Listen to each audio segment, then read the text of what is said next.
To check intonation, first we want to make sure we're in tune again.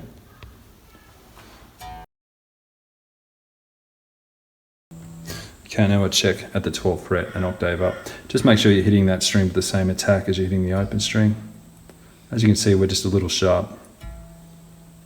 If you're a little sharp, what you need to do is increase the vibrating length or the scale length of that string. So you'll see here, I've got intonation screws, intonation adjustment screws. So we'll just turn that counterclockwise to push that saddle further back, and that would increase the length of the string. The first point of contact for the strings is the saddle and then the nut. So the scale length is measured between those two. So we've just increased the length of that string. Now I'll just get in tune again.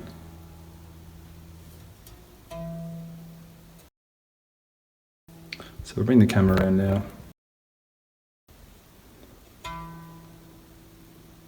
You can see we're just still a little bit sharp, so I'd still need to adjust that a little bit further.